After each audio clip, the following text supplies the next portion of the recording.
Uma pedra e outra pedra, um tijolo e outro tijolo, construiremos a casa do Senhor, construiremos a casa do Senhor. Você conhece essa música do Padre Zezinho?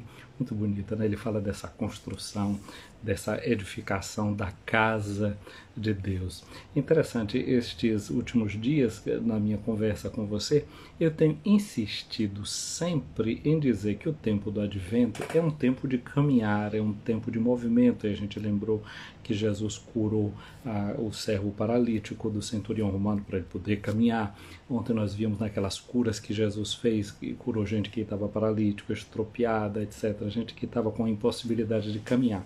E eu tenho insistido nessa temática também porque, ultimamente, o Papa Francisco tem estimulado a Igreja naquilo que ele chama de um processo sinodal.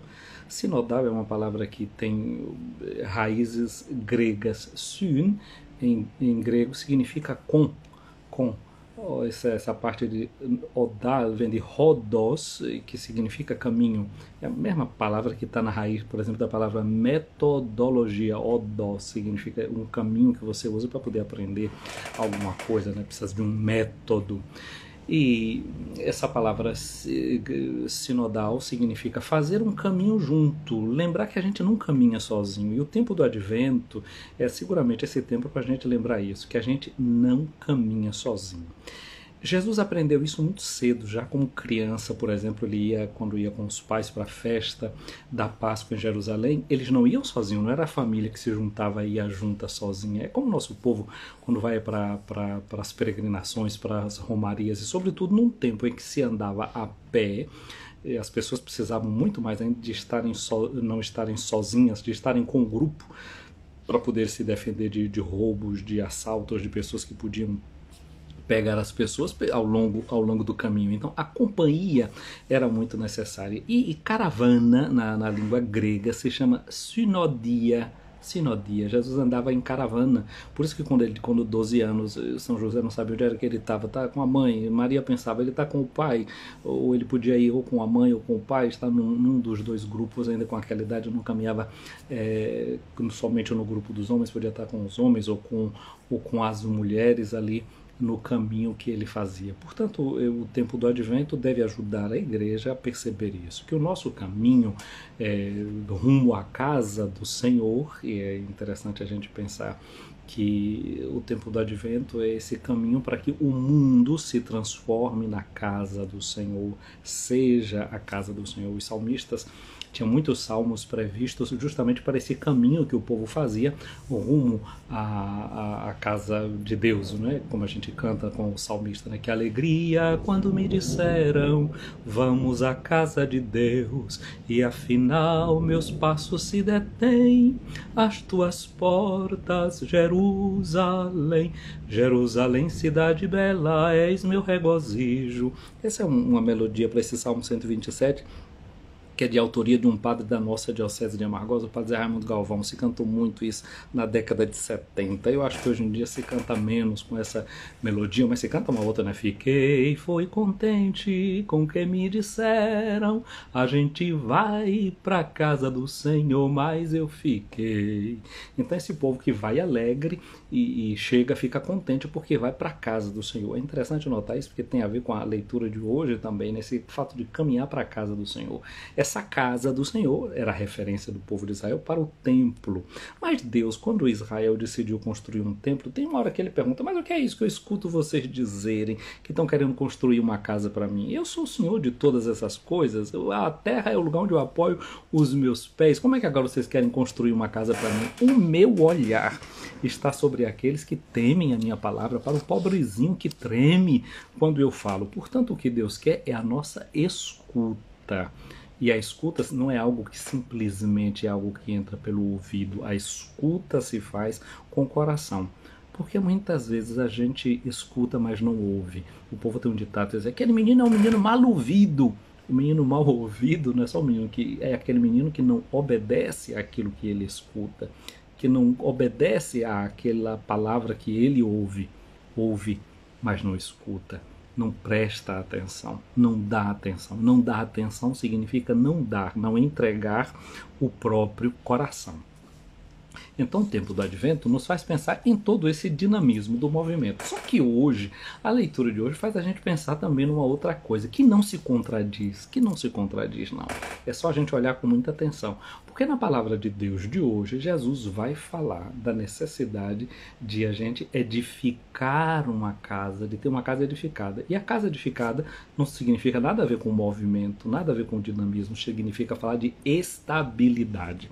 Uma coisa interessante é que os monges antigos e os atuais também, eles fazem um voto que é o chamado o voto de stabilitas, o votum stabilitatis, o voto de ficar estável, de ficar fixo, porque quando um monge se consagra, ele se consagra dentro de um determinado mosteiro. Ele não prevê a saída daquele mosteiro. Naquele lugar ele se consagra, naquele lugar ele vive, naquele lugar ele morre. A estabilidade. No fundo, a profunda estabilidade que o ser humano busca, sabe onde é que ele vai encontrar? Na cruz de Cristo. Tanto é que no passado se repetia muito uma palavra: volvit mundus, o mundo gira, stat crux, a cruz está fixa. A cruz é aquele ponto fixo no qual o mundo pode girar tudo e ele passa a ser o nosso ponto de referimento. Por quê? A cruz é aquele ponto de referimento da vida de Jesus. Ele disse na sua oração: Pai, se for possível, afasta de mim esse cálice, mas não seja feito conforme eu quero, seja feito conforme a tua vontade. E ele abraça a cruz. E nesse sentido também Maria, ela que fica em pé, stat. Eu disse volta de stabilitas. O status significa ficar, mas não ficar de qualquer jeito. Ficar de pé. Maria, aos pés da cruz, ela fica de pé. Por isso ela é a nossa companheira do tempo, do advento, que se põe a caminho, mas que chega um determinado momento da vida em que a gente deve entender. A gente precisa ter estabilidade.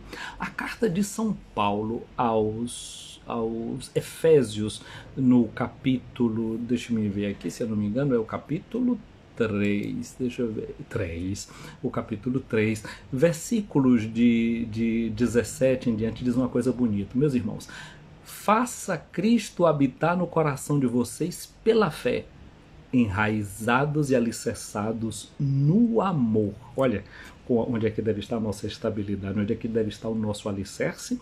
O alicerce da vida do cristão é o amor, esse mandamento de Deus, ao qual a gente deve se agarrar. Ali no amor deve estar a nossa estabilidade. Se a gente não ser instável, não é um amar a Deus sempre. Mesmo sabendo que na vida tudo se move, tudo se movimenta, como vai dizer o livro do Eclesiastes, no capítulo 3, para cada coisa tem seu tempo nesse mundo. Tempo de chorar, tempo de sorrir, e diz lá no capítulo, esse que é o capítulo 3 do Eclesiastes, no versículo 3, diz também que existe um tempo que é o tempo de edificar. Então, hoje, pensando nessa palavra de São Paulo, que fala da gente estar edificados, solidificados, enraizados em Cristo, a gente deve pensar, portanto, no tempo do Advento como um tempo de dinamismo, mas como um tempo também de edificação. Um tempo no qual a gente edifica. O tempo do Advento é um tempo no qual a gente constrói. Mas será que nós somos os verdadeiros construtores? Somos nós mesmos quem construímos essa casa? O que é que Deus dizia? O que é que estou ouvindo vocês dizer que querem construir uma casa? No fundo, essa casa não somos nós que construímos. É Deus mesmo quem edifica aquela casa dele de acordo com o seu plano, de acordo com a planta que ele tem, que ele imagina. Porque disse que nós devemos estar enraizados e solidificados, edificados no amor. Portanto, Deus é amor. Então é em Deus mesmo que nós encontramos a planta, o modelo para fazer esta construção. Não somos nós que pensamos na casa dos nossos sonhos, minha casa, minha vida, mas a casa dos sonhos de Deus, da ideia de Deus, do amor que Deus tem por nós. De fato, Ele nos faz construir uma casa para que nós próprios possamos morar. Não é como aquela música, né? Você está vendo aquela casa, moço? Eu também trabalhei lá. E aí ele fala de todos os tipos de construção que ele passa e não pode nem sequer olhar para aquela casa. Mas tem uma casa onde ele pode entrar e onde o padre o convida, é onde aquela construção que ele diz, onde eu trabalhei para fazer a igreja. A igreja é essa casa onde ele diz, eu trabalhei e eu posso entrar nela e eu posso me sentir em casa. E a igreja é você, a igreja somos nós. Como é aquele canto que a gente entoa tanto nas nossas comunidades, né? Edificar a igreja, edificar a igreja, edificar a igreja do Senhor. Irmão, vem ajuda-me, irmã, vem ajuda-me a edificar a igreja do Senhor. Eu sou igreja, você é igreja, somos a igreja do Senhor.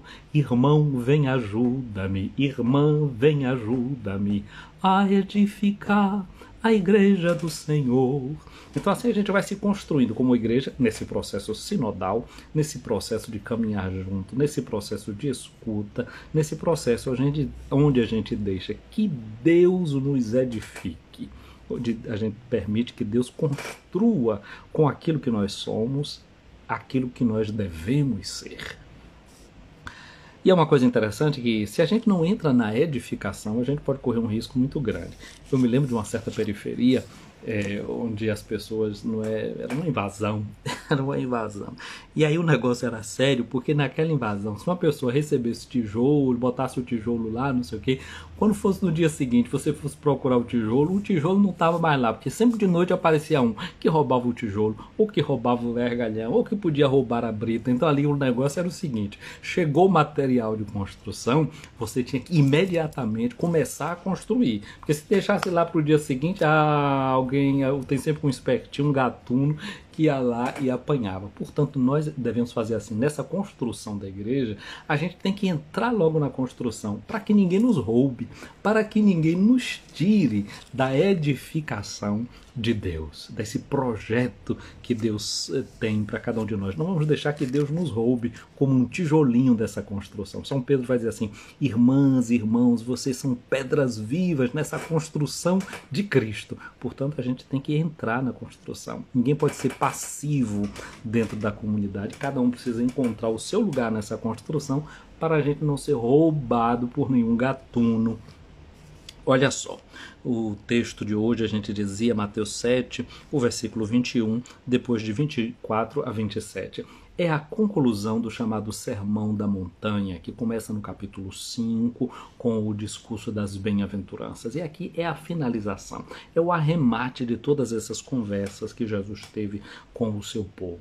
E no meio dessa conversa, no capítulo 6, Jesus ensinou uma coisa muito importante, disse para os seus discípulos, quando eles fossem rezar, rezassem dessa forma, e ensina o Pai Nosso. Ele que antes tinha dito, quando vocês forem rezar, vocês entrem no quarto, fechem a porta, e lá falem com o Pai de vocês, que escuta, que vê tudo aquilo que está no segredo.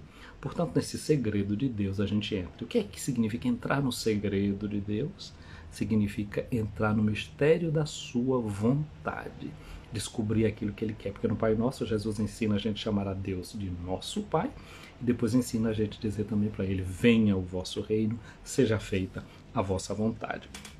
Jesus diz assim hoje aos seus discípulos, nem todo aquele que me diz Senhor, Senhor, entrará no reino dos céus. Portanto, entrar no reino dos céus não é uma questão de discurso da gente, de falar bonito, de fazer pregações interessantes, inflamadas aqui mesmo pela internet ou pelo WhatsApp, ou seja lá por onde. Essas conversas podem ajudar, mas isso não é o fundamental, não. Jesus vai julgar a gente não pela bonita pregação feita, não porque assim a gente fez muitas transmissões, muitas lives e as pessoas gostaram, botaram o coraçãozinho assim para você um atrás do outro. Isso é bom até um certo ponto, mas não é o fundamental. Diz Jesus, não é? Está dizendo Senhor, Senhor, não é necessário, não é coisa fundamental para entrar no reino do céu. O que é necessário para entrar no reino do céu? Colocar em prática a vontade do meu Pai que está nos céus. São Paulo vai dizer para nós que a vontade de Deus ao nosso respeito é a nossa santificação. A vontade de Deus é essa. Às vezes a gente fica com medo, né? Seja feita a vontade de Deus, parecendo que Deus quer alguma coisa que não seja o que a gente quer. Eu estou aqui, mas seja como Deus quiser, seja feita a vontade de Deus. A vontade de Deus é a nossa santificação. A vontade de Deus a santificação significa a nossa salvação. A vontade de Deus é o nosso bem.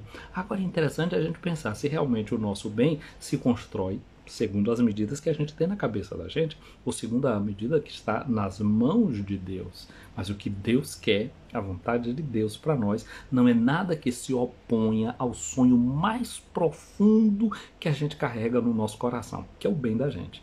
Todos nós queremos o nosso bem, mas antes de nós quer o nosso bem, o próprio Deus. Então, pôr em prática essa vontade do Pai que está nos céus, que é, como eu já disse, a nossa santificação. Portanto, quem ouve estas minhas palavras e as põe em prática é como um homem prudente que construiu a sua casa sobre a rocha. O homem prudente que edifica a sua casa sobre a rocha. Gente, se a gente for pensar bem, quem é esse homem que edifica a sua casa sobre a rocha? É ele, Jesus. Você vai ouvir no capítulo 16 lá do Evangelho de Mateus, quando Jesus vai perguntar a Pedro e aos discípulos, não é, quem é que as pessoas dizem que eu sou? E vão dizer, uns dizem que é Elias, que é João Batista, que é algum dos profetas. E Jesus, e vocês, quem dizem que eu sou?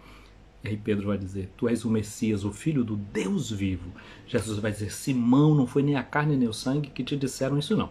Quem te disse isso foi o meu Pai que está nos céus. E eu te digo, tu és pedra, Pedro, e sobre esta pedra eu edificarei a minha igreja. Está vendo quem é o homem prudente que constrói a casa, que constrói a igreja? É Jesus. Eu edificarei a minha igreja e as portas do inferno não prevalecerão contra ela. Olha só, isso é o que diz Jesus a Pedro. Jesus é esse grande construtor. Jesus é o homem prudente, não é? O homem prudente, o servo fiel e prudente, porque Jesus é fiel. Ele foi fiel ao Pai em todos os momentos, em todas as circunstâncias. Portanto, ele construiu a sua casa sobre a rocha. A rocha que é Pedro, a rocha que é a nossa comunidade, a rocha que é você. Quando inspirado pelo Espírito Santo, você acolhe o Evangelho de Jesus. Aí Jesus vem e constrói a sua casa, constrói a sua igreja. Aí olha o que Jesus diz. Caiu a chuva, vieram as enchentes, os ventos deram contra a casa, mas a casa não caiu porque estava construída sobre a rocha. As portas do inferno não prevalecerão contra ela. Vai ter tentação de todo lado, dificuldade daqui, dificuldade dali, mas a fé se mantém ali no seu lugar. É como aquela chamazinha pequenininha, o vento soprando e a gente tentando proteger a chama para que ela não se apague. Por outro lado, diz Jesus, quem ouve estas minhas palavras e não as põe em prática é como um homem sem juízo. No meu tempo a gente dizia lelé da cuca, a cuca fundida. Não é? Um homem sem juízo que construiu a sua casa sobre a areia. Ora, é claro que construir uma casa sobre a areia é muito mais fácil. De repente a construção vai embora.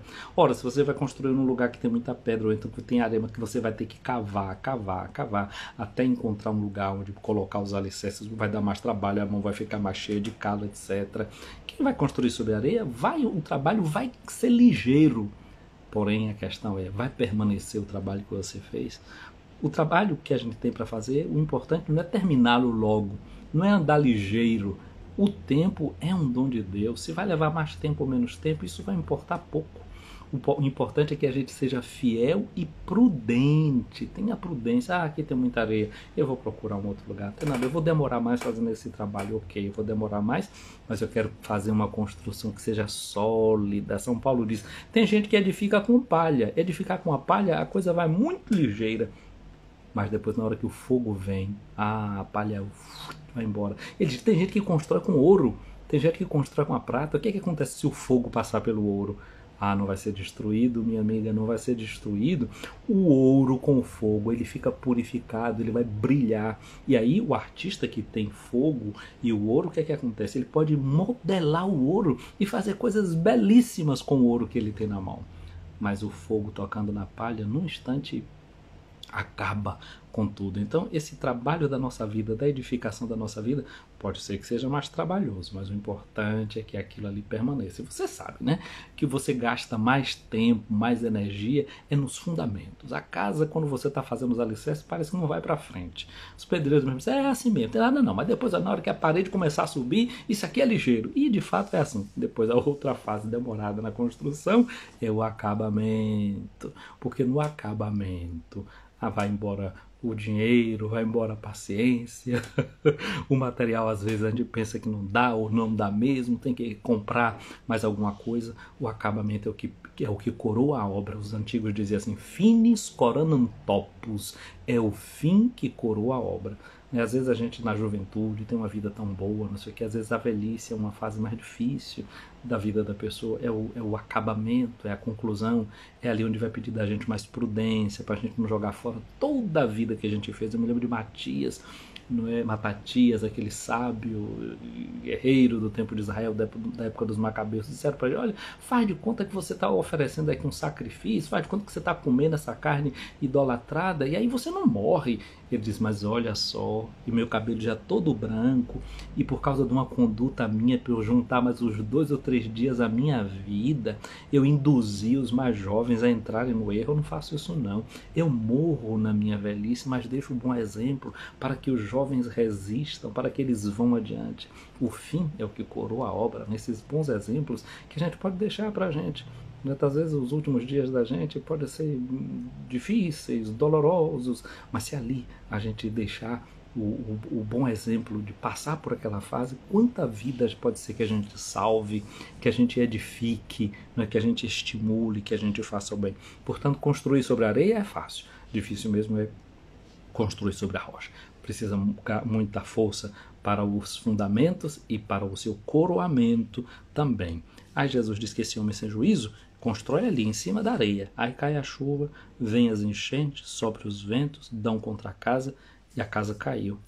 E a ruína da casa é completa. Peçamos a Jesus hoje essa capacidade de estarmos edificados sobre a sua palavra, de estarmos estáveis na sua palavra, esse dom da estabilidade. Uma casa que seja estável, que resista aos terremotos, às tempestades, aos vai e vens da vida. Que Jesus hoje nos ajude a viver esse dia do tempo do advento na estabilidade da sua palavra, que é fazer a vontade de Deus. Gente querida, hoje a gente fez essa live nesse momento aqui agora, foi a hora que deu, não é? O dia começou bem cheio logo nessa parte da manhã. Tá aqui, fica essa oferta de meditação para vocês. Vocês rezem por mim, eu rezo por vocês. Encaminhem essa live para quem vocês desejarem, salvem. Eu vou jogar ela daqui a pouco no YouTube, no Facebook. Vocês vão lá, assistam, curtam e façam aquilo que vocês já têm o costume de fazer. Muito obrigado. Comentem também nas lives e nas transmissões. Vocês não sabem como muitas vezes, a partir de um comentário de vocês, uma palavra de vocês, essa troca, como isso me enriquece. Não só porque não, é porque muitas vezes do que vocês dizem eu enxergo mais ainda. Eu vou aprofundando com aquilo que vocês me dão, né? O que eu recebo de vocês é muito importante. Então, um abraço aqui para a Melinha Reis e para Odalea, não é? Leinha Novaes, para Lisa Ribeiro, meu abraço para Cristiane Andrade, para a Thaísa Janaína, Odeane aí em São Paulo, um abraço grande para você, para Rose Santos aí em Amargosa, para Lisa Ribeiro e Claudeci Ribeiro. Claudeci, um abraço, não é, para você. Herúzia Soares, para Felipe Sudari, um abraço, Felipe, para você. Muita luz e paz. Irene Guedes, para Will Oliveira. Fabiana, Deus te abençoe. Mima Costa, um abraço também para você. Para Lilia Davi Luna, para Edilene Borges. Um abraço, quem é mais aqui? Isso aqui quando escapa é um problema. Deixa eu ver se tem mais alguém aqui. Sim, Genilza Lisboa, um abraço para você. Um abraço para Nenga Almeida. Para Pedro Miguel, um abraço. Professor Pedro, como é que vai? Tudo bem? E nosso doutorado aí, como é que vai? Mas essa é uma palavra que a gente não pode perguntar a ninguém. Padre Wander, um abraço para você aí neste nosso extremo sul de Bahia. Para a Eliene também. Para Ana Maria Barreto, hoje deu certo, né, Ana?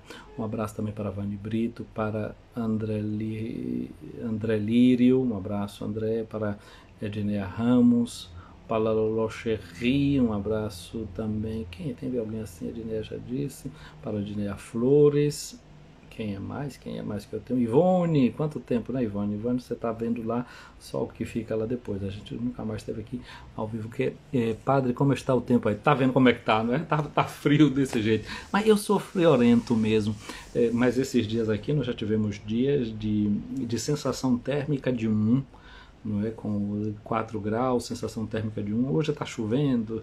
Para mim o frio não é o que pesa. O frio já a gente até se habitua ou se protege. Para mim o pior é a umidade. A umidade me deixa assim. A umidade e a como é que se chama isso? E o tempo nublado. Eu, por exemplo, termino de almoçar e costumo caminhar logo agora, porque às 3, 4 da tarde já está tudo escuro, fecha o parque onde eu aproveito e dou umas voltas. Não dá para sair agora chovendo desse jeito, então eu estou aqui conversando com vocês. Bia, um abraço para você, para Leo Passos também aqui. Então, portanto, a temperatura está baixando e vai baixar mais ainda, né?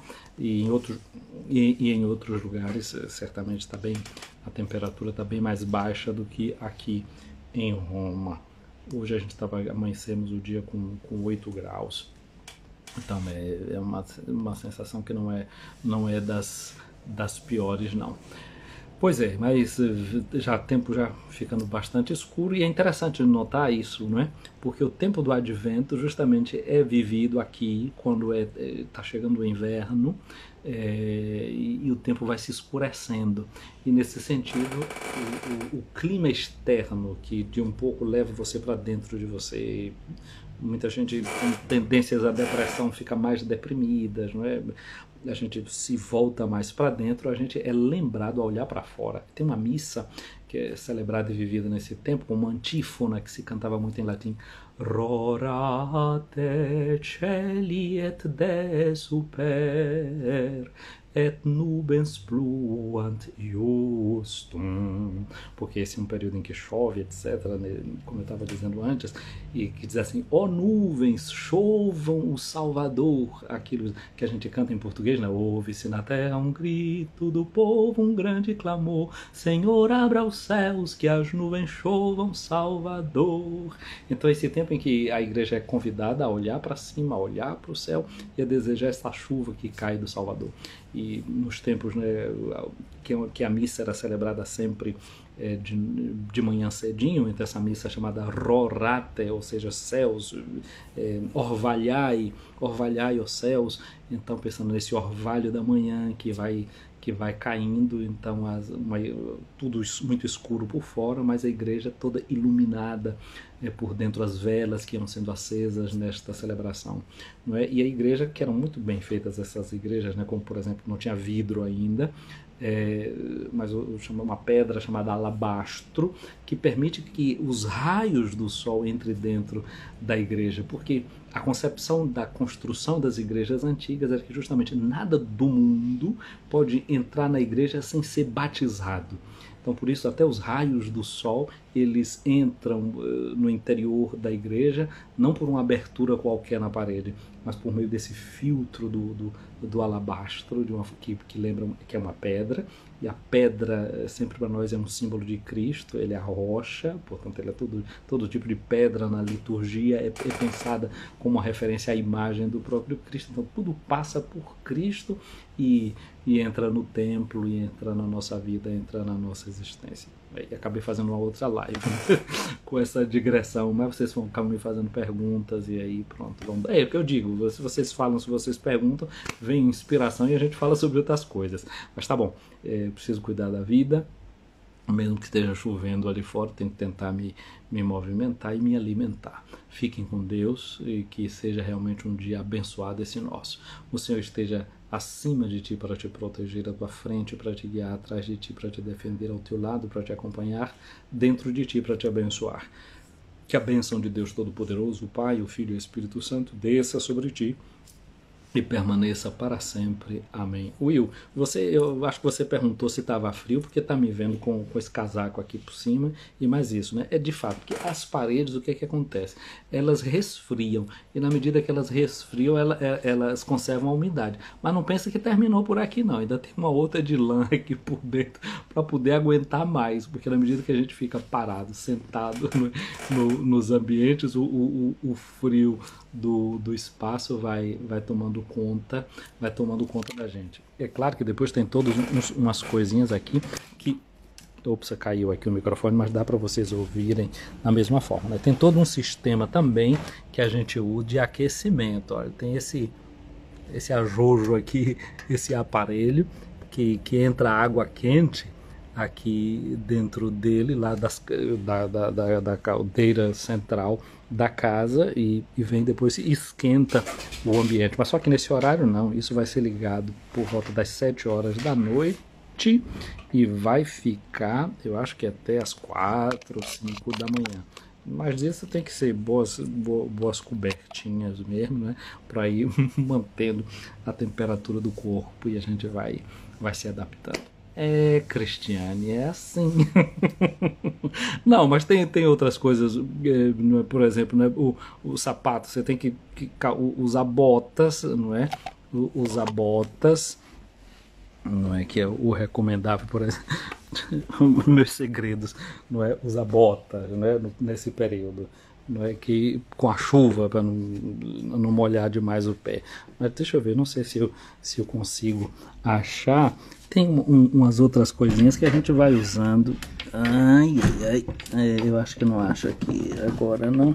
Deve estar numa parte aqui lá para baixo que tem umas palmilhas que elas são isolantes, como. Deixa eu ver. Ah, não, essa outra daqui tá sem.